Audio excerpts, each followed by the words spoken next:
안녕하십니까. 김낙곤의 시사본색입니다. 오늘도 이번 한 주 동안 쏟아진 수많은 뉴스들 속에서 우리 삶과 직결된 이슈를 선정해 그 속의 본질, 본색을 찾아보겠습니다.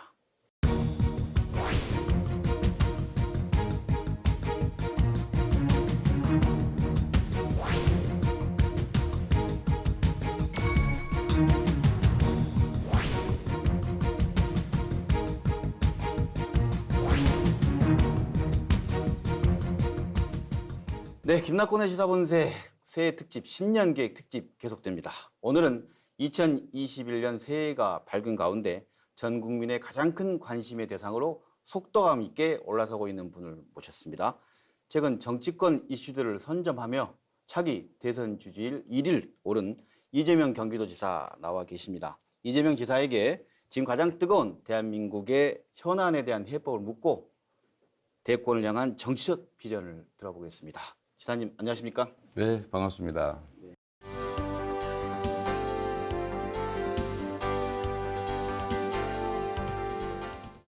지사님께서 저희 김낙곤의 시사본색에는 첫 출연입니다. 그렇습니다. 네, 그래서 먼저 우리 호남, 광주, 전남 시도민들에게 인사 말씀 부탁드립니다. 네, 온 국민들이 다 겪는 어려움이긴 하지만 이 코로나19 때문에 우리 광주, 전남 지도민 여러분들 정말 어려움이 크실 것으로 생각됩니다. 그래도 우리가 지금까지도 많은 역경을 이겨왔듯이 이 위기 역시도 우리가 슬기롭게 잘 이겨낼 거로 생각됩니다. 오히려 이제 위기가 기회다라는 말이 있는데 이런 시기가 사실은 새로운 변화를 우리가 만들어낼 수 있는 절호의 기회일 수도 있습니다. 기회를 찾아서 또 힘을 합쳐서 이 위기를 넘어 새로운 사회 발전, 국가 발전을 위해서 힘써 보겠습니다. 반갑습니다. 네, 최근 그 대권 주자 여론조사에서 1위를 차지하고 있는 만큼 이 지사님은 시청자분들이 가장 만나 뵙고 싶어하는 분인 것 같습니다. 최근에 지지율 선두 요인, 1위 요인 어떻게 분석하고 계십니까? 글쎄요, 저도 많이 부족한 사람인데 아무래도 이제 성남시장 또 경기도지사 한 12년쯤 된 것 같네요. 한 10년쯤 됐군요. 그 사이에 만들어낸 이제 작은 성과들, 이 실적들에 대한 평가라고 생각이 됩니다. 정치라고 하는 것이 결국은 이제 우리 국민들의 삶을 어떻게 개선할 것이냐, 그게 제일 중요한 과제인데 사실 정치에서 뭐 화끈하게 큰 변화를 만들기는 쉽지 않습니다. 그래서 작은 변화를 많이 여러 곳에서 만들어야 되는데 그런 작은 변화, 작은 성과들에 대한 우리 국민 여러분들의 평가 또는 기대라고 생각되고요. 더 열심히 해야 되겠다는 생각 들고 있습니다. 이제 본격적으로 정치 현안, 이재명 표 정책 한번 얘기를 나눠보도록 하겠습니다. 이재명 지사의 대표 정책을 꼽는다고 한다면 아무래도 이 기본소득과 재난지원금의 보편 지급 이렇게 얘기할 수 있는데 최근 4차 재난지원금과 방식을 두고도 유력 대선 주자들 간에 좀 각축이 좀 벌어지고 있습니다. 이 지사께서는 전국민 대상 지원금 지급 이에 대해 정세균 총리는 좀 제동을 거는 좀 입장인 것 같고 이낙연 대표는 코로나가 다 진정되고 난 이후에 경기 부양 체계의 일환으로 좀 지급하면 어떻겠냐라는 거. 지금 이 자리에서 이지사 생각하는 재난지원금 왜 보편 지급해야 된다고 생각하는지 한 말씀 해주시죠. 이제 국가 재정을 지출할 때는 사실 이제 정책 목표라고 하는 게 있습니다. 그 정책 목표 중에 하나가 이제 복지라고 하는 측면이 있죠. 사람들의 개인적인 삶을 좀 지원해 준다 이런 측면이 있고 또 하나 재정 지출의 중요 목표가 경제입니다. 경제가 침체되지 않도록 하거나 또 과열을 시키거나 이런 이제 경제를 조정하는 역할을 재정이 하죠. 그런데 이 두 가지가 반드시 대립적인 건 아니에요. 근데 가급적이면 재원이 한정적이기 때문에 두 가지 목표를 동시에 달성할 수 있다면 더 좋은 거죠. 어려운 사람들에게 또는 피해를 입은 사람들에게 피해를 보전해 준다라는 측면의 정책으로는 선별이 맞죠. 그러나 또 한편으로 보면 피해를 모든 국민이 다 입었습니다. 피해 입지 않은 국민이 없는 거죠. 그러면 선택해야 한다면 보편 선별 지원을 다 하면 좋죠. 그 지금도 뭐 보편 지원했다가 또 선별 지원도 했다가 그럼 4차는 어떻게 할 거냐? 1차는 보편 지원, 2차, 3차는 선별 지원이었으니까 4차는 다시 또 보편 지원을 한번 할 때가 되지 않느냐라는 얘기도 가능한 거죠. 근데 만약에 정말로 딱 선택해야 된다면 저는 지역화폐형 보편 지원이 경제 효과도 크고 복지 효과도 있으니까 사실 중복 효과가 있잖아요. 그래서 요즘은 이제 소위 융복화의 시대인데 정책이 하나의 정책 목표를 달성하기보다는 두 가지 또는 세 가지 정책 목표를 달성한다면 재정의 효율성이 2배, 3배 된다는 뜻이거든요. 근데 선별 지원을 하면서 이 지역화폐로 지급할 수는 없는 것이고요. 일본의 최근 사례를 보면 현금으로 지급을 했더니 10%밖에 안 썼다는 거예요. 90%는 더 불안한 미래를 위해서 저축을 하죠. 원래 사람이 원래 그렇습니다. 그런데 우리나라는 이제 그걸 발굴한 거죠. 새로운 정책 수단을 3개월 내에 안 쓰면 없어진다. 그리고 시한뿐만이 아니라 이제 사용처도 제한을 해가지고 예를 들면 대형 백화점에 쓰지 마라. 광주 분들은 광주에서 써라. 그래 광주의 소상공인들이 산다. 이게 지역 경제나 골목 경제가 살 수 있게 하는 수단이 된 거죠. 그 측면에서 보면 1차 재난지원금이 13조 원이었고 이제 2차, 3차 재난지원금을 합치면 선별 지원한 게 한 18조 이 정도가 됩니다. 근데 1차 재난지원금은 13조 정도였는데 우리 국민 여러분께서 우리 보시는 광주 시민 또는 뭐 여러분께서 보셔도 1차 재난지원금은 골목이 들썩들썩할 정도였습니다. 근데 2차, 3차 지원은 했는데도 아무런 체감이 안 되죠. 그 경제 효과가 크지 않다는 뜻이거든요. 그래서 모든 정책의 목표는 사실은 최종적으로는 모두가 잘 사는 사회라 해야 되지 않습니까? 그 결국은 그게 경제고, 그래서 저는 경제 정책으로서의 효과가 큰, 그리고 복지 지원 효과도 사실은 큰 이런 보편 지원이 훨씬 낫다. 선택해야 된다면. 그러나 재원이 제한적이라면 정말 특정 계층, 피해가 큰 특정 계층에 대한 선별적 지원도 또 필요하죠. 제가 어느 한쪽을 하고 어느 쪽은 나쁘다 이게 아니고 가능하면 이걸 적절히 잘 섞어서 해야 되는데 지금은 다시 이제 보편 지원을 해서 어차피 국민 여러분께서 소비를 하셔야 되는데 쓸 돈이 없으니까 지역화폐로 지급해서 뭐 몇 개월 안에 다 쓰도록 하면 이중 효과가 있다는 거죠. 소득 지원도 받고 그걸 반드시 써야 되니까 소상공인 지원도 하고 소상공인들이 많이 팔면 생산도 유발이 되고 생산이 유발되면 고용도 늘어나고 결국 공급도 늘어나는 경제 선순환이 가능하다라는 것입니다. 네, 지금 뭐 두 가지 우리가 겪어보지 못한 코로나 상황 속에서 어떤 경제 정책의 큰 줄기의 핵심적인 얘기를 두 가지 동시에 다 말씀해 주셨는데요. 재난지원금에 대한 얘기를 하면 또 묻는 건 그러면 당신은 재원 조달을 어떻게 할 거냐를 또 물을 것 같고 두 번째 말한 지역화폐에 대한 그 방법 우리가 여기에서 지역 영내에서 활용하는 좋은 방법을 제시했는데 거기에 대한 뭐랄까요 뭐 연구원들이 뭐 지적하면서 효과가 있다고 보느냐 그건 잘못된 분석이다라고 하는 논란 있는 건 아시잖아요. 한꺼번에 그에 대한 답을 좀 요약해서 얘기해 주시죠.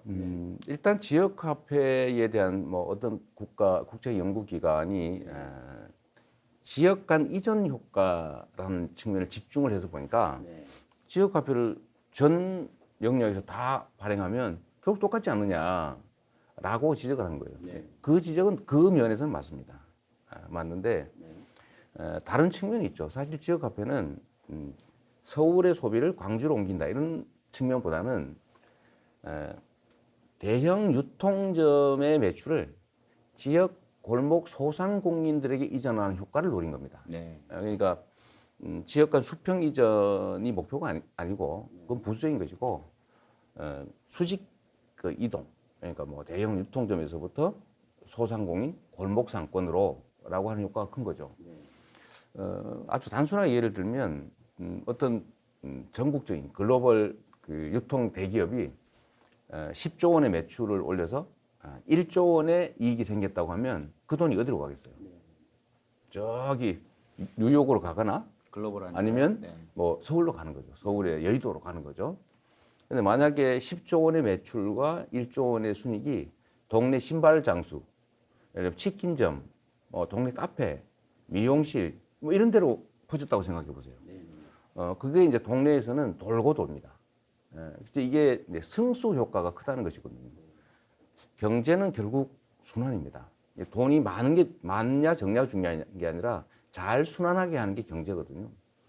그런 측면에서 보면 매출을 대형 유통점으로 몰아주는 것보다는 동네 골목 상권으로 본다는 측면에서 그래서 유용한 것입니다. 똑같은 이제 국책 연구기관인데 조세재정연구원과는 완전히 반대의 결론을 낸 곳이 있어요. 그게 지방행정연구원입니다. 그 이제 행정안전부 소관인데 거기서는 이게 소비 유발 효과도 크고 부가가치 유발 효과도 크다. 매우 유용하다 이런 결론을 냈죠. 똑같은 국가 정책기관인데 다만 이제 보는 시각이 문제죠. 지역 간 이동으로 보면 의미가 최종적으로 없을 수 있습니다. 그러나 그 규모별 영업 그 종류별 이동이라고 하는 측면에서 보면 매우 유용한 거죠. 두 번째로 재원 얘기인데요. 네, 그렇죠. 참 이게 국채를 발행하면 채권을 가진 사람이 있잖아요. 근데 채권을 누가 갖느냐? 외국이 갖는 게 아니고 개인, 국민, 기업들이 갖습니다. 그러니까 내부 관계에 불과한 거예요. 이게 국제 신용에 영향을 미칠 정도로 지나치게 높은 문제지만 전 세계 평균의 3분의 1도 안 되니 그걸 약간 감수하고 가계 지원을 해서 소비를 늘리는 게 개인도 행복하고 경제도 살리는 길이다 이렇게 말씀드릴 수 있습니다. 올해도 사실은 계속 이제 코로나 위기가 상당 기간 계속될 가능성이 높습니다. 금방 안 끝날 거거든요. 이게 끝나면 지원하겠다라는 것은 사실은 좀 정확한 해법은 아닌 것 같아요. 지금 어려운데 지금 당장 뭐 팔이 부러져서 치료를 해야 되는데 아픈 거 다 나으면 수술하겠다 그런 거 비슷한 것이거든요. 지금 긴급한 지원이 필요하다는 말씀드리고요. 그러면서 이제 뭐 이슈를 항상 선점하면서 치고 나가시는데 지금 새해 들어서는 경제적 기본권 확보에 주력해야 한다면서 세 개의 기본을 얘기하셨어요. 기본소득, 기본주택, 기본대출. 이 개념도 아울러서 설명해 주시면서 얘기해 주시죠. 네. 기본주택 말씀을 드리는 것은 이것도 역시 경제정책과 관련이 있습니다. 우리 물론 지방은 좀 다르긴 합니다만 이제 수도권의 경우는 요즘은 집을 한 채 사면 집값이 너무 올라가지고 평생 갚아도 못 갚고 아들 손자 대까지 갚아야 될 상황이 됐어요. 집 한 채가 뭐 10억, 20억 이러니까요. 네. 그 아들 3대까지 손자까지 모아야 겨우 갚을 수 있는 수준이 됐기 때문에 결국은 소비를 못 하게 됩니다. 이 가처분 소득에서 차지하는 영역이 집값 갚는데 너무 많이 들어가는 거죠. 그러면 소비가 또 줄어들 수밖에 없어요. 그런 측면도 하나 있어서 이렇게 집 사서 평생 빚 갚느라고 허덕댈 게 아니고 최소한 수도권 같은데 공공택지에 지어지는 아파트 이런 것들은 그 분양 그 차이 엄청나잖아요. 5억 분양하면 10억 되고 이러는데 그렇게 하지 말고 로또 만들지 말고 우리 국민들께 평생 그냥 임대해서 살 수 있도록 국가가 소유하면 불로소득 문제도 해결하고 개인의 삶도 개선하고 또 주택 가격 때문에 지금 집값 때문에 온 나라가 난리인데 이런 문제도 완화할 수 있다는 거죠. 제가 거기 덧붙여서 기본 대출 말씀도 드렸는데 막 그냥 주자는 그냥 그런 게 아니고요. 지금 사실 금융이 제 기능을 못 합니다. 이자율을 낮춰도 돈을 안 빌려가요. 왜 안 빌려가느냐? 지금은 투자할 돈이 남아도는 시대가 됐어요. 그런데 은행에서 빌려준다고 한들 나도 남아도는데 투자할 사람들은 빌려갈 이유가 없죠. 그럼 누가 빌려가느냐? 투기하는 사람들이 빌려갑니다. 자산 투자하는 사람들이. 그래서 막 주가나 부동산 값이 폭등을 하는 거죠. 왜 이런 일이 생겼냐면 돈이 필요한 사람이 빌려가야 금융통화 정책이 작동을 하잖아요. 근데 지금은 은행들이 너무 상업화돼 가지고 공적 기능을 안 하다 보니까 진짜 필요한 사람한테 안 빌려줘요. 안 빌려가도 될 사람한테만 자꾸 빌려주려고 합니다. 이게 무슨 말이냐면 신용 등급제라는 걸 해놓고 재산 많고 소득 높은 사람한테 싼 이자로 장기로 많이 빌려줘요. 그런데 신용 등급이 낮은 즉 소득이 적고 자산도 적은 어려운 사람 지금 자식 교육도 시켜야 되고 뭐 공부도 해야 되고 뭐 먹고도 살아야 되고 뭐 투자 준비도 좀 해야 되고 이런 사람들한테는 신용 등급이 낮다는 이유로 돈을 안 빌려줍니다. 그래서 금융통화정책이 작동을 하지 않아요. 그래서 이거를 모든 국민들에게 도덕적 해이가 발생하지 않는 정도의 금융 혜택을 골고루 나눠주자. 저희는 1,000만 원 정도로 보는 건데 이게 이제 대부업체에서 돈을 빌리는 24%씩 주고 빌리는 사람들이 있는데 그 사람들의 평균 대출액이 한 800만 원 정도가 됩니다. 여기서 이제 이자까지 좀 더해서 한 1,000만 원 정도를 2%대 이자로 우대금리 수준으로 빌려드리고 한 10년, 20년 정도 있다가 갚을 수 있게 해주면 이제 필요한 분이 돈을 쓸 수 있죠. 그게 결국 소비도 하게 하고 자본주의 사회의 이제 생명이 돈의 순환인데 돈도 좀 돌게 하겠죠. 그러면 막 빌려가 가지고 떼어 먹으면 어떡하느냐 이런 걱정하시잖아요. 근데 이 진짜 기후인 것이 실제로는 서민들이 대출 받아가지고 못 갚는 비율보다 기업들이 몇 조 원씩 빌려가지고 안 갚는 게 훨씬 비율이 높습니다. 네. 그리고 상식적으로 생각해 보면 우리 국장님도 1,000만 원 빌려가지고 그거 안 갚으면 신용불량 돼가지고 통장도 개설 못하고 직장도 얻을 수가 없는데 돈이 있으면서 그걸 안 갚겠습니까? 네, 그렇죠. 그건 사실은 이제 도덕적 해이가 불가능한 금액인 거죠. 모르겠어요. 뭐 한 50억, 뭐 100억 이렇게 빌려가면 슬쩍 떼먹을 생각을 할 수 있겠지만 뭐 신용불량돼도 상관없이 살 수 있잖아요. 그러나 1,000만 원 때문에 도덕적 해이가 생기지는 않는다. 대신에 사람들한테 공평한 기회를 주어서 경제가 선순환할 수 있게 금융통화정책이 제대로 작동할 수 있게 해주는 효과가 있기 때문에 그렇게 하는 것이고요. 제가 이제 정리해서 한번 말씀드리면 우리나라는 이제 정치적 기본권, 사회적 기본권 이건 어느 정도 확보했다고 보여져요. 근데 이 기술혁명으로 인한 국가 발전에 따르는 풍요로운 삶, 경제적 풍요를 모두가 최소한 조금씩은 골고루 나눌 필요가 있다라는 생각인 겁니다.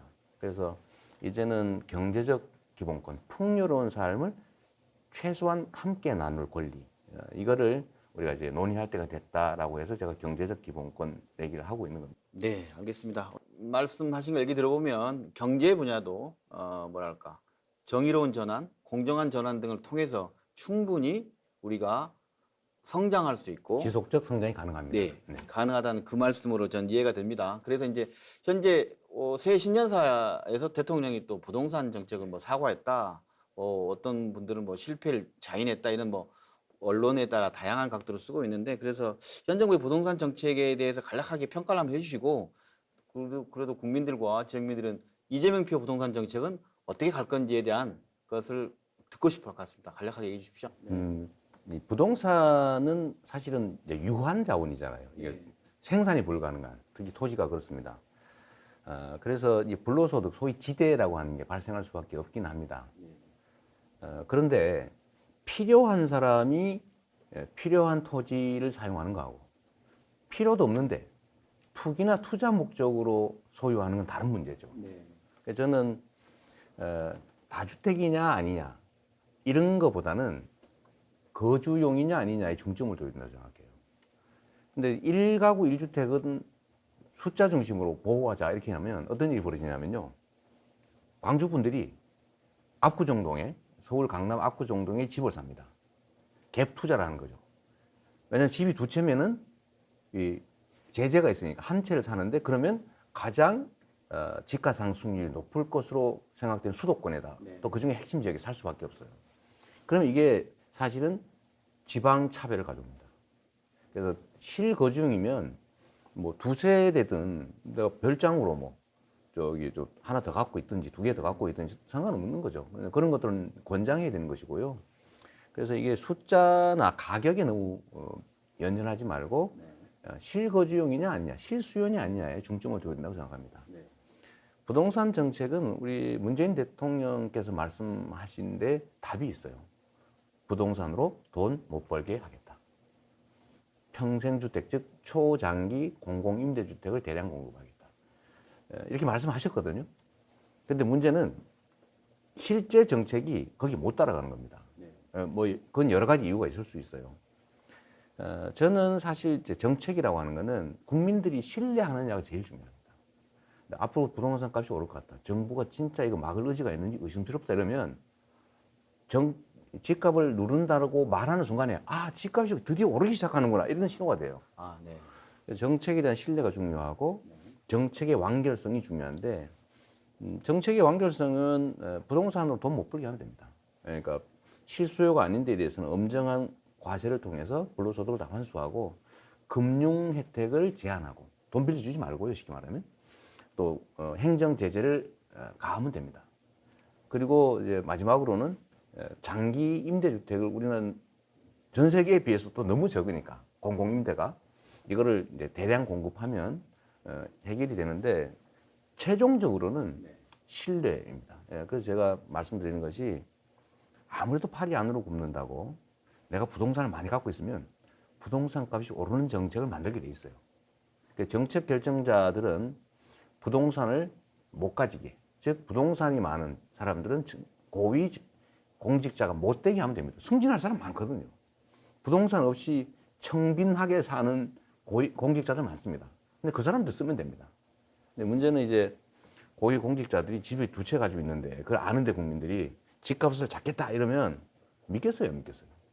자기가 진짜 집값이 내린 정책을 하면 자기부터 팔겠죠. 자기는 안 팔면서 앞으로 집값을 잡겠다 이렇게 얘기하면 국민들이 뒤에서 아, 드디어 집값이 오르는구나. 나도 사야지 이렇게 할 수밖에 없잖아요. 그게 신뢰 문제인데 그 점에서는 우리 관료들이 문 대통령님 뜻을 잘 못 따라가는 것 같습니다. 좀 앞으로 잘해주면 좋겠어요. 기재부도 경제를 살리는 원래 경제기획원 더하기 재무부였거든요. 돈은 아끼는 것도 중요한데 잘 써야 됩니다. 특히 정부는 돈을 쓰는 게 일이잖아요. 돈 버는 데가 아니거든요. 세금을 거쳐서 돈을 잘 쓰는 게 일인데 아끼는 데만 너무 집중하다 보니까 잘 쓰지를 못하고 있는 거죠. 그래서 제가 자꾸 공부 좀 하십시오. 현장도 좀 살피십시오. 대통령 뜻도 잘 받들어 주세요. 이렇게 말씀드리는 거죠.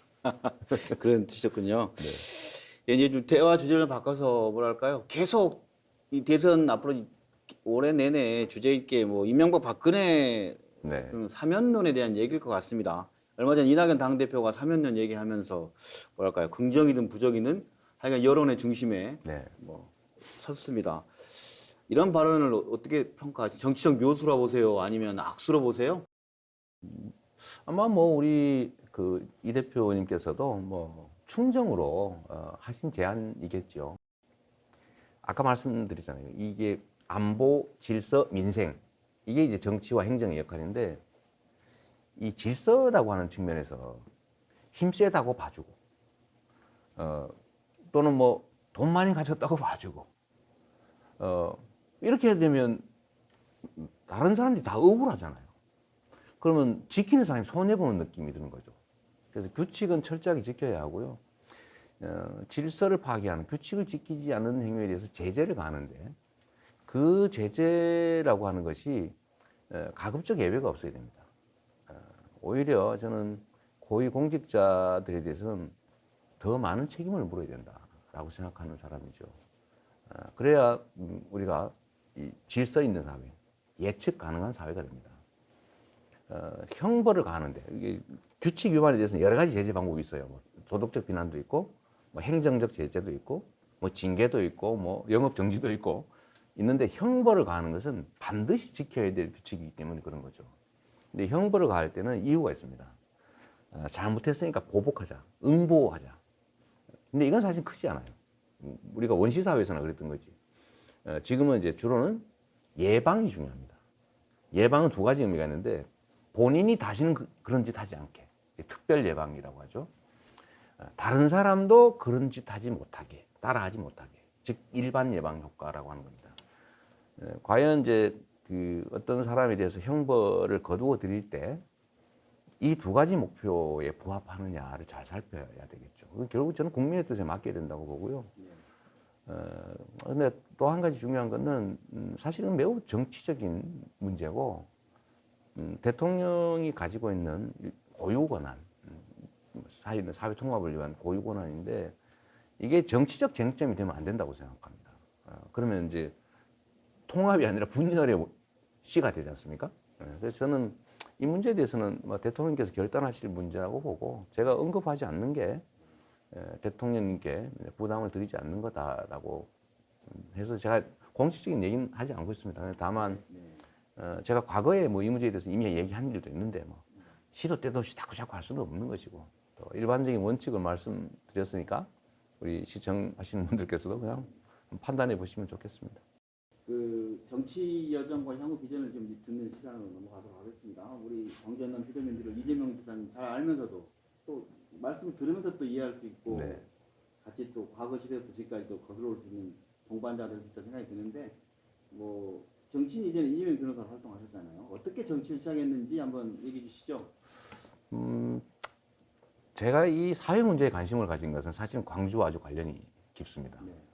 제가 그 광주 이제 5.18 이제 민주화 운동 때문에 저는 이제 공장을 다닐 때 그 언론을 통해서 봤는데 저도 뭐 정말 일배나 다름없는 그런 비난을 많이 했죠. 왜냐면 들어오는 정보가 그것밖에 없으니까.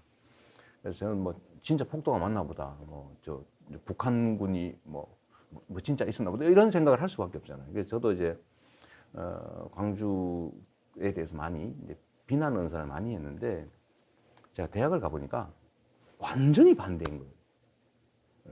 그래서 제가 그 광주를 어떻게 평가하냐 이렇게 얘기를 해서 제가 그렇게 말씀드리는 거죠. 어머니가 저를 낳아주셔서 제가 태어났다면 제가 사회적 인식을 깨고 사회적으로 다시 태어난 게 광주 때문이다. 그래서 제가 광주는 사회적 어머니다 이런 표현을 제가 가끔씩 합니다. 대학 가서 그 모양을 봤는데 이게 너무 억울한 일이잖아요. 국민을 지키라고 총을 줬더니 그걸로 국민을 쐈지 않습니까? 있을 수 없는 일이죠. 그리고 더 억울한 거는 쏴서 죽여놓고 그들을 폭도로 몰아가지고 또 이중 가해를 계속하고 있는 거예요. 얼마나 억울하겠습니까? 총 맞아서 뭐 칼로 찔러 죽은 것도 억울한데 저 나쁜 사람들이다라고 비난까지 받았으니 얼마나 억울했겠어요. 그래서 제가 사람이라고 하는 게 이렇게 주어지는 정보에 따라서 전혀 다른 사람이 되는구나 라고 생각하게 됐고 또 제가 살아왔던 공장 노동자로서의 뭐 제가 사실은 장애도 입었는데 산재로 제가 장애인이 됐는데 뭐 보상도 실제로 못 받았거든요. 그런 삶 자체가 이게 개인의 무능력이나 게으름 때문만은 아니구나라는 생각을 하게 된 거예요. 제가 이제 좀 공정한 세상을 만드는 게 중요한 일이겠다. 내 다음 세대들, 내 가족들, 내 이웃들을 위해서도. 제가 이제 그래서 이제 공적인 삶을 살기로 마음 먹은 계기가 됐죠. 그래서 제가 이제 사법연수원을 마치고 제가 이제 성남에 노동 인권 운동을 한다고 이제 변호사를 개업한 후에 시민사회 운동을 했고 노동 인권 운동하다가 다시 또 시민사회 운동을 했다가 제가 이 병원 그러니까 공공의료 확보 운동을 했어요. 근데 그 때문에 제가 이제 홍준표 지사하고 많이 비교가 됐는데 그 진주의료원 없앨 때 없앴죠. 네. 우리는 성남 의료원 만들기를 했거든. 근데 그거 하다 제가 이제 또 구속 수백 가지 되고 막 이런 일이 있었는데 이 공공의료원 운동을 시민운동 차원에서 하는 것도 좋은데 직접 내가 하는 게 더 낫지 않냐. 시민의 손으로. 그래서 제가 출마를 하게 됐죠. 근데 그때가 사실은 노무현 대통령께서 이제 정치 개혁, 선거 개혁을 통해서 돈 안 들고도 선거를 할 수 있게 충성맹세하지 않고도 권리 당원만 많으면 후보가 될 수 있게 이렇게 만들어 놓으셨거든요. 그래서 그러면 우리가 직접 하자라고 해서 제가 성남시장 출마를 결심하게 됐고 실제로 이제 여기까지 왔는데요. 지금 코로나 1, 2차 위기는 겨우 넘었는데 3차 위기가 되니까 병실 부족 문제가 심각해졌잖아요. 결국 그게 공공의료 비중이 낮아서 그렇습니다. 우리나라가 참 전 세계에서 가장 나쁜 지표가 많은데 공공의료가 그렇습니다. 우리나라는 병실 기준으로 전체 병상 중에서 공공의료 병상이 8%밖에 안 돼요. 보통 3, 40% 됩니다. 뭐 유럽 같은 데는 6, 70% 되죠. 그러니까 3차는 민간을 동원하지 않으면 해결이 불가능한 상황이 된 거예요. 공공의료 비중이 그렇게 정말로 중요한 거죠. 그래서 이번에 제가 어쨌든 서명했고 이제 운동했고 시장이 돼서 만들어 놓은 성남시립의료원이 이번에 코로나19 대응에 정말로 큰 역할을 하고 있습니다. 그 지사님께서 방금 말씀하신 것처럼 뭐랄까요, 광주는 정치를 어떻게 시작했냐라는 질문에 광주가 사회적 어머니였다. 이건 광주는 하나의 도시를 넘어서서 뭐랄까 사회적 어머니라는 말씀은 우리 사회에 존재하는 정의롭지 못한 불균형, 불평등 이 모든 것을 깨치게 해주고 그리고 앞으로 나가게 된 원동력이었다. 그런 말씀을 이해하면 되겠습니다. 네, 저는 광주 민주화 운동 때문에 제 삶의 지표를 바꿨습니다. 이제 광주 민주화 운동은 이제 하나의 사건이 아니고 이제 역사가 됐지 않습니까? 역사가 됐고 다 침판이 됐죠. 우리 사회가 어느 방향으로 갈지. 광주 민주화 운동 과정에서 보여주신 평화, 인권, 질서, 공존 뭐 이런 여러 가지 가치들이 앞으로도 결코 변치 않을 대한민국의 좌표 역할을 할 거라고 봐요. 그리고 개인 인생에도 미치는 영향이 정말로 큰데 저 같은 사람이 정말로 많을 겁니다. 저는 공장 노동자 생활하다가 이제 대학생이 됐는데 이제 앞으로는 진짜 나도 출세해서 잘 먹고 잘 살아야지 이렇게 마음 먹고 대학을 갔습니다. 그런데 그 삶이 제가 통째로 바뀌게 됐죠. 사회적 삶을 시작하게 된 겁니다. 개인적, 이기적인 삶이 아니고 이제 그 계기가 어쨌든 광주의 충격 때문이었죠. 저도 이게 더불어 생각나는 건 그 광주에 대한 진실을 알게 되면서 이제 가해자라는 부분을 알게 되셨고 그다음에 또 가해자에 대한 부분에 대한 것들이 계속 2차 가해까지 가해지는. 저도 그 가해자 중에 한 사람이었던 거예요. 저도 비난했으니까. 물론 속아서 동조했지만 생각하면 할수록 수치스럽고 죄송하고 뭐 그렇죠. 저도 그러면서 또 서울에 대학교 다닐 때 보면 그 이렇게 또 얘기합니다. 용서를 해라. 가해한 대상이 사과도 하지 않는데 이제 왜 호남 사람들 용서를 못하냐까지 얘기 들을 때 또 다른 어떤 그 피해 의식을 느꼈거든요. 그 용서라고 하는 것은 반성할 때 하는 거지 죄도 인정 안 하고 반성도 안 하고 뻔뻔스럽게 잘했다고 할 때 그건 용서가 아니라 굴종입니다. 그건 용서 통합이 아니죠. 그래서 요즘은 통합 뭐 용서 이런 얘기 많이 하는데 대전제가 잘못됐어요.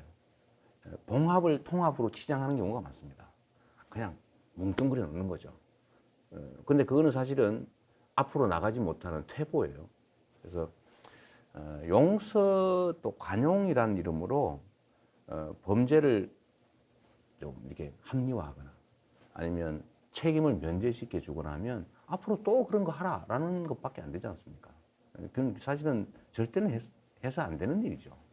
그 아까 성남시장을 통해서 이제 정치적인 인문하고 지금 경기도지사 지내고 계는데요. 이런 강한 추진력에 대해서도 반대로 비판합니다. 그리고 또 그렇지만 먼저 강한 추진력에 대한 강점으로 내세운 것들 대표적인 것도 꼽을 수 있다고 하면 자랑 한번 해보시죠. 사람들 중에 일부가 저를 불안하다, 뭐 이렇게 너무 과격하다, 급진적이다 이렇게 표현하시거든요. 근데 그건 사실 일면만 본 것이죠. 되게 제가 이제 제일 이제 호평받는 게 이제 정부 수립 이래 한 번도 단속하지 못했던 계곡의 그 불법 시설을 몇 달 안에 싹 해치웠지 않습니까? 네, 그렇죠. 근데 되게 어떻게 이해하시냐면 제가 막 포크레인 동원해서 마구 때려 부신 줄로 상상을 하고 계세요. 근데 전혀 사실이 아닙니다. 이게 저희가 강제로 철거한 거는 소유자가 있는데 강제로 철거한 거는 6건밖에 없어요. 1,500건 중에서 나머지는 다 자진 철거하셨어요. 그것도 흔쾌히. 그 제가 자진 철거 도중에 제가 재판을 받고 있었는데 그 철거 대상 지역에 그 백운 계곡이라고 유명한 데가 있습니다. 제일 막 불법 시설이 많은데요. 백운 계곡의 상인들이 저를 격려하는 현수막을 걸었더라고요. 그 왜 그러냐 그랬더니 우리가 갈 길을 실제로 가능하게 해줬다라는 거예요. 오히려 기대를 하는 거예요. 설득하고 계획을 철저하게 해서 퇴로를 철저하게 만들어 드리고 그분들도 살 수 있는 길을 열어 드리면서 안 하면은 엄정하게 책임을 묻는다. 어떤 거 아시겠습니까? 강제 철거당하고 돈 내고 처벌받고 그냥 대책 없이 가겠습니까? 아니면 자진 철거하시고 예를 들면 복구도 깨끗하게 해드리고 처벌도 면제해드리고 재정 지원도 해드리고 새롭게 살 수 있도록 편의시설도 갖추어서 관광객이 많이 오게 해드릴까요? 이 둘 중에 선택하십시오. 뭘 선택하겠어요? 문제는 이제 권위죠, 권위. 이재명이라는 사람은 빈말하지 않더라. 약속하면 다 지키고 말한 거는 어기지 않는다. 이런 이제 신뢰가 있으니까 어기면 손해가 나잖아요. 그러니까 다 자진 철거를 몇 달 안에 경기도 전역에서 다 철거했던 거죠. 그래서 그거를 이제 그 결과만 보고 너무 급진적이다 이렇게 생각하지 마시고요. 철저하게 고민하고 연구하고 대안 1, 2, 3 대책까지 다 마련해서 시작하면 신속하게 끝내는 거죠. 왜냐하면 고통스러운 기간이 길면 안 됩니다. 가능하면 짧게. 그래서 제가 이제 신속하게 과감하게 하긴 하지만 그 이전 단계에서는 정말로 많은 고민도 하고 많은 대화도 하고 신중하게 하고 하는데 이 과정은 잘 안 보이니까 동작이 너무 빠른 거죠. 업무 행정 속도가 너무 빠르고 또 남들이 안 하는 거 많이 하니까 보통 막 민원이 무서워서 이해관계에 얽혀서 못하는 거 많거든요. 저는 그런 거 없이 해야 되는 일은 다 해치우니까 과격해 보일 수도 있는 거죠. 그런데 뭐 그런 게 없으면 사회가 어떻게 바뀌겠어요? 좌회전 깜빡이 켜고 하기 전에 아주 굉장히 고민 많이 하고 네, 굉장히 좌회전할지 말지. 신중했는데 네, 네. 결정되면 신속하게 한 거였는데 네, 그 전 네. 과정을 네. 너무 못 봐주시고 과격한 거다 이런 네. 말씀이시네요. 아직 대선 레이스가 시작되기 전이라 좀 조심스럽긴 하지만 당사자에게 직접 듣고 싶은데요. 네. 차기 대선에 출마하실 예정인 거죠? 정말 모르겠는데요. 이게 제가 역시 사람은 경험에서 정말 많이 배우는 것 같아요. 제가 저번에 좀 어줍잖게도 이제 대선 경선을 나갔지 않습니까? 시장 하고 있으면서 일종 페이스메이커로 나갔다가 이거 혹시 뭐 잘 되는 거 아니야? 이래가지고 오버했다가 제가 좀 많이 이제 좀 나쁜 평가를 많이 받았죠. 나쁜 경험이긴 한데 거기서 정말로 배운 것은 억지로 해서 되는 게 아니다. 정말로 이 나라의 주인인 국민들께서 정해주는 것이고 판단하는 것인데 그 판단과 결정을 겸허하게 기다려야 된다.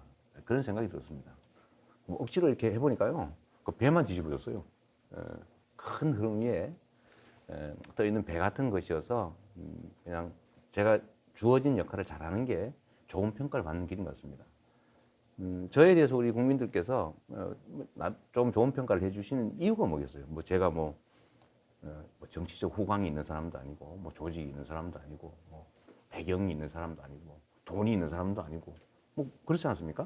근데 왜 인정을 해 주실까 생각하면 시장 시켜놨더니 잘하네? 도지사 시켜놨더니 잘하네? 다른 것도 한번 시켜볼까? 이렇게 된 거 아니겠습니까? 그러면 계속 제가 맡겨진 자리에서 제 역할을 잘해가지고 실력이 있다는 점을 보여드려야죠. 이렇게 지켜보고 계신 거죠. 이렇게 뭐 시켜놨더니 잘하고 있나? 아니 보고 저 일은 안 하고 말이야 맨날 편만 먹어가지고 자꾸 나 이거 시켜주세요 저거 시켜주세요 이러면 국민들이 보고 그 시켜주고 싶겠습니까? 묵묵하게 자기 일 열심히 하고 성과 내면 내 살림에 도움이 되니까 결국은 뭐 다른 일 더 큰 역할 시켜봐야지 이런 마음이 들잖아요. 그 상태로 가야 되는 거지 뭐 제가 하겠다 말겠다 할 수도 없는 것이고요. 또 모습이 건방지게 내가 이거 할게 저거 할게 하는 것도 사실은 도에 어긋나는 것이어서 최대한 제자리에서 열심히 하고 있으려고 합니다. 알겠습니다. 그렇지만 뭐 여권 대선 주자로 뭐 계속 거론되고 이제 지지율 현재 1위이시고 이낙연 대표와는 여러 측면에서 이제 서로 비슷한 점, 또 다른 점, 그래서 뭐 이게 대조적인 리더십을 보인다라는 얘기도 있고, 그래서 뭐 당내 경쟁자로서 서로의 장단점을 좀 평가한다면 어떻게 얘기하시겠습니까? 뭐 이낙연 대표님은 정말 경륜도 높고 역량도 뛰어난 훌륭한 분이시죠. 다만 이게 뭐 어떤 게 더 낫냐가 아니고 좀 다르죠. 다른데 뭐 그 선택은 결국 우리 국민들께서 하실 겁니다. 예를 들면 뭐 결국 시대 상황이나 또는 시대적 과제, 또 국민들의 열망, 또는 뭐 국민들의 삶을 개선하는 거 이런 것들에 대해서 어떤 측면이 더 유용할까를 결국 국민들께서 선택하실 거라고 생각합니다. 다 뛰어난 분이시죠. 알겠습니다. 저도 같은 질문을 이낙연 대표한테도 했는데 아, 그랬어요? 그 흉내를 내본다면 잘 모르겠습니다. 이렇게 했던 것 네, 네. 같습니다. 예. 그 윤석열 검찰총장에 대한 특별한 언급을 안 하셔서 사람들이 궁금해한다는 건 아시죠? 검찰 개혁이라고 하는 건 정말 중요한 과제예요. 그런데 윤석열 문제는 사실은 검찰 개혁의 곁가지 문제죠. 저는 줄기에 좀 집중해야 된다. 근본에 더 집중해야 된다. 이런 생각을 하고 있습니다. 뭐 바람에 가지가 많이 흔들려도 줄기는 흔들리면 안 되는 것이거든요.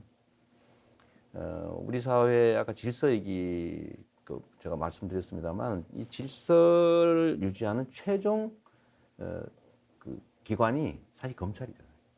아까 말씀드린 반드시 지켜야 돼서 위반에 대해서 처벌을 한 기관이 검찰이거든요.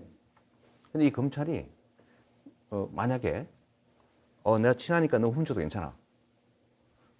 넌 죄도 안 지었지만 너 미워해. 너 죄 있는 걸로 만들자. 이렇게 하면 되겠습니까? 네. 근데 실제로 그렇게 하고 있거든요.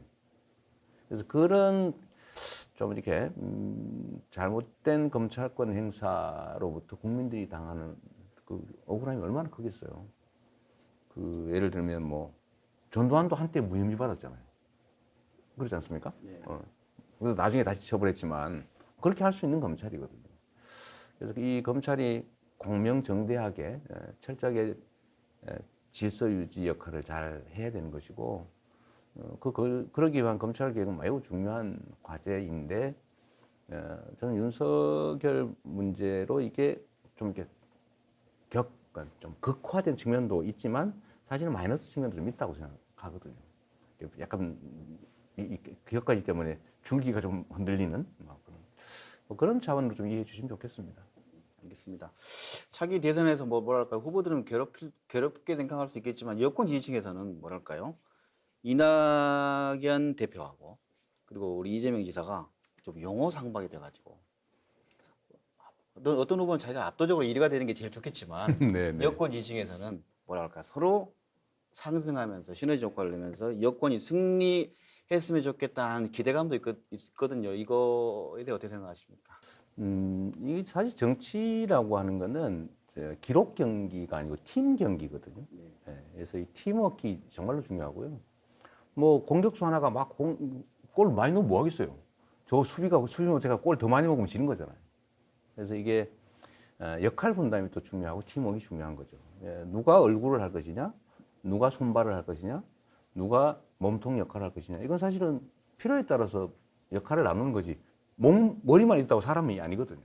예, 정치라고 하는 거는 그래서 팀워크가 중요하고 그 팀워크 내에서 지향하는 가치라고 하는 게 정말로 중요하고요. 철학이 중요하고 또 그게 이제 구현되는 게 정책인데 저는 이제 협력 관계라고 봐요. 뭐 이낙연 대표님이 대통령 되시면 잘 아시겠죠. 뭐 되시면 또 저희가 열심히 또 응원해 드려야 되고 역할 분담 뭐 저희가 주어지는 것도 열심히 해야 되고요. 또 뭐 또 다른 누군가가 또 국민의 선택을 받을 수도 있습니다. 그러니까 전쟁하는 게 아니고 제거해야 될 적이 아니고 같이 가야 될 동지들이기 때문에 저는 뭐 많은 분들이 국민들이 또 격려 응원하는 속에 경쟁하고 더 좋은 대안들 내고 더 좋은 실력들을 뽐내서 정말 이 나라가 조금이라도 한 발짝 더 나갈 수 있게 할 사람이 되면 뭐 또 흔쾌히 또 승복하고 열심히 또 응원드리고 또 그렇게 해야 되겠죠. 이낙연 대표와 그리고 이재명 지사님의 어떤 팀 플레이를 기대하면서도 여권 지지층에서는 또 두 분이 각기 어떻게 그 지지층들을 더 확보해 가느냐에 대한 관심도 좀 뭐 유심히 지켜보고 있는 것 같습니다. 그래서 최근에 뭐 그 민주당 권리당원 게시판에서는 뭐 어떤 언론에서는 뭐 이낙연 대표가 승리했다 얘기하기도 하고 또 이 대표 퇴진과 지사 출당 투표 얘기가 오고 가기도 하고 핵심 지지층의 표심이 중요할 텐데 이들을 좀 끌어안기 위한 방법이랄까요? 어떻게 생각하고 계신가요? 원래 당이라고 하는 게 그 다양한 사고, 다양한 입장들을 모아놓은 거예요. 그래서 당이라고 하죠. 네. 하나의 단이라는 생각을 하는 것은 우리는 조직이라고 합니다. 군, 경찰, 조직폭력배처럼 그렇죠? 그래서 생각이 다양한 것은 당의 기본적인 속성이에요. 그래서 존중해야죠. 다른 게 틀린 건 아니니까요. 또 입장들이 또 다르고 또 상황 따라 또 생각들도 바뀌기 때문에 저는 뭐 심각하게 우려하지는 않습니다. 뭐 극렬한 이렇게 좀 이렇게 거의 해악에 가까운 행동을 하는 그 사람들도 일부 있기는 한데 정말로 일부고요. 뭐 건전한 민주당 지지자들이라면 일단 사실은 나라 잘 되기 바라는 사람들일 테고 또 당이 잘 되길 바랄 테고 또 문재인 정부 성공하기를 바랄 테고 민주당 정권이 또 재창출되기를 또 바랄 거 아닙니까? 근데 거기에 맞는 역할들을 하는 거죠.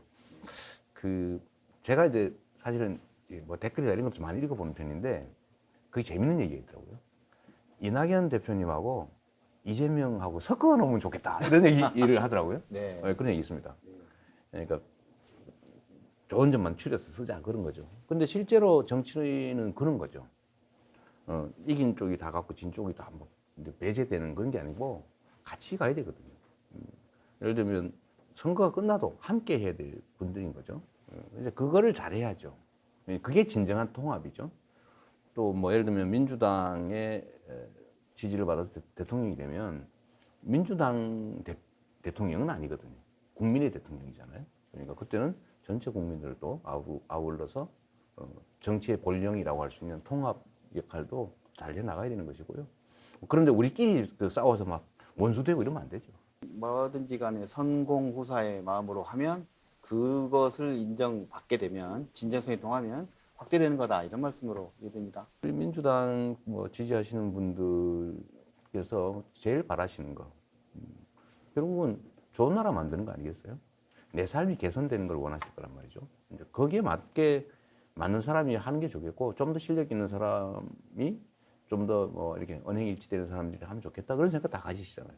뭐 거기에 따라서 판단하실 테고 거기에 맞춰서 제가 맡은 역할을 열심히 하면 또 인정해 주시겠죠. 뭐. 민주당 내에서는 호남에는 민주당 지지가 높기 때문에 영남 후보 필승론 뭐 이런 얘기를 많이 들어봤습니다. 예, 그래서 이번에도 뭐 지사님 고향이 또 뭐 영남이시고 하니까 이게 유리한 측면에 작용할 거로 보십니까? 어떻게 생각하십니까? 저는 뭐 그러지 않을 것 같은데요.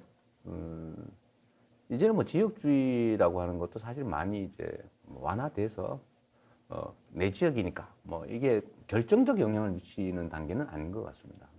다만 뭐 전혀 영향이 없다고는 할 수 없겠고요. 우리 노무현 대통령께서 꿈꾸셨던 지역주의, 사라진 나라, 지역주의가 없어진 나라, 그 꿈, 그거는 꼭 이루어야 될 일인데요. 제가 사실 이거 처음 한 얘기인데, 처음 드린 말씀인데, 이낙연 대표님이 여기 경기도지사 공간에 오신 일 있잖아요. 선거 때. 제가 그때 그 말씀 드렸습니다. 진짜 잘 됐으면 좋겠다. 진심으로. 이게 지금 한반도 역사에서 이 지역주의 때문에 남북이 갈리고 동서가 갈리고 너무 많이 갈라져 있다. 근데 이걸 대표님께서 조금, 좀 이제 정말 안 좋은 5,000년 역사를 좀 이렇게 좀 바꾸셨으면 좋겠다. 내가 그 말씀 한번 드렸죠. 지금 뭐 그랬으면 좋겠다는 생각합니다. 그 노무현 대통령 그리고 문재인 대통령의 경우를 보면 네. 영남 후보였는데 그 전제가 뭐랄까요 호남의 절대적 지지를 또 노무현 대통령은 광주 경선의 승리 네. 기억하고 그게 기폭제가 되지 않았냐라고 네. 생각되는데 지사님 어떻게 생각하십니까? 그 민주당의 사실 뿌리는 호남이 맞습니다. 그거는 실제 당내 구조가 그래요.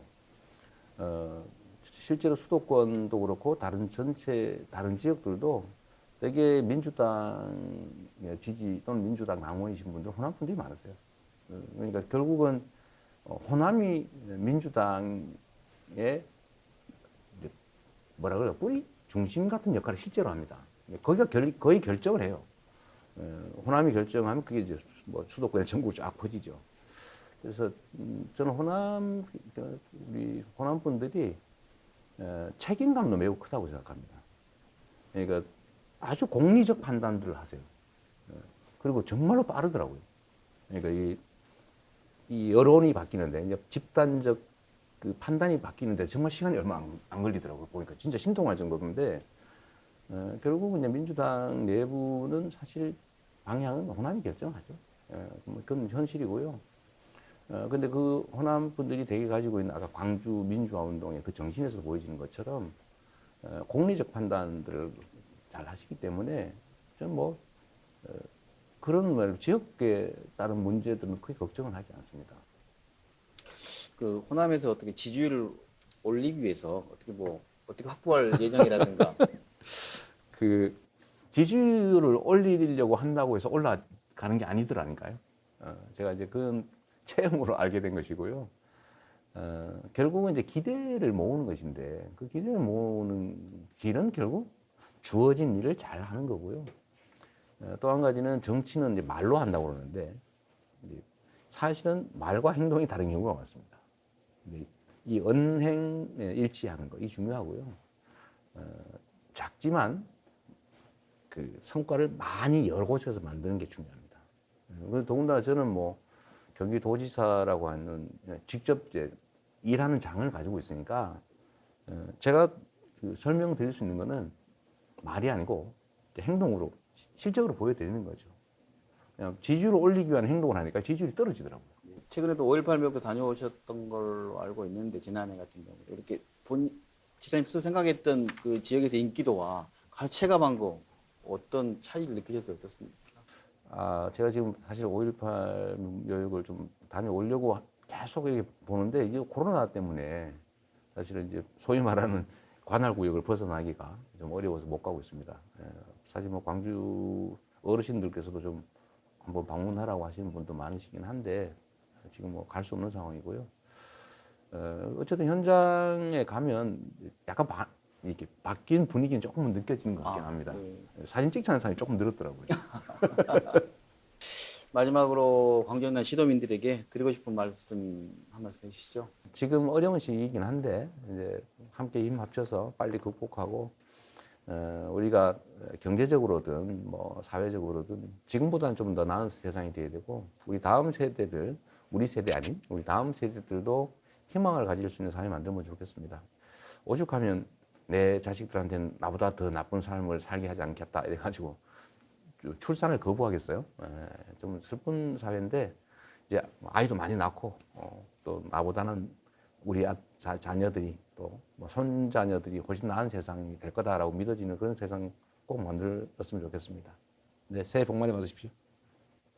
네, 지금까지 김낙곤의 시사 본색 새해 기획으로 차기 대권 주자로 유력한 이재명 경기도지사와 함께 정책 현안에 대한 견해 그리고 이 지사의 미래에 대한 이야기 나눠봤습니다. 김낙곤의 시사 본색 오늘 순서 여기서 마칩니다. 지사님 오늘 시간 함께해 주셔서 고맙습니다. 네, 감사합니다. 시청자 여러분 감사합니다. Sometimes I feel so happy. Sometimes I feel so sad. Sometimes I feel so happy. But mostly you just make me mad.